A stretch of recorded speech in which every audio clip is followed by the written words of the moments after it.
Un homme sans visage sur une vidéo de caméra surveillance. C'est la seule image dont dispose la police sur l'identité du principal suspect de l'attaque de Lyon, même si les témoignages recueillis par les autorités sont nombreux.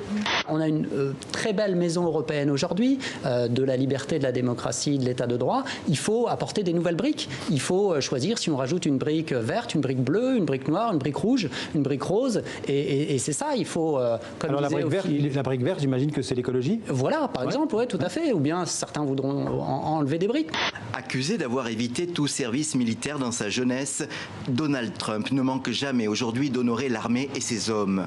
Et vendredi, il a reconnu qu'il envisageait d'aller plus loin encore que le dépôt de fleurs.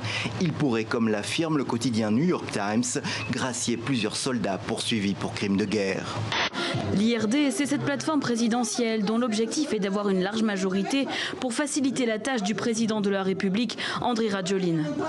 Mais face à eux, 109 candidats du principal parti d'opposition, team de l'ancien président Marc Ravalomanan. Eux non plus ne lésinent pas sur les moyens et comptent bien être un vrai bloc d'opposition.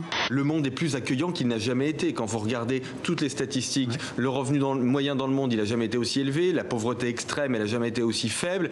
Les inégalités au niveau mondial, pas dans tel ou tel pays, mais au niveau mondial, n'ont jamais été aussi faibles. L'espérance de vie à la naissance n'a jamais été aussi élevée. Donc ce capitalisme tempéré, avec des interventions de l'État, bien évidemment, dans l'éducation, dans la redistribution, etc. Mais ce capitalisme est un système qui apporte beaucoup de richesse et de capacité à construire nos vies. Ils ont dû attendre un mandat présidentiel pour découvrir ce documentaire tourné en 2014 en Algérie et interdit sous l'ère d'Abdelaziz Bouteflika. Regarder ensemble des films censurés, une nouvelle habitude pour ces Algérois depuis quelques semaines.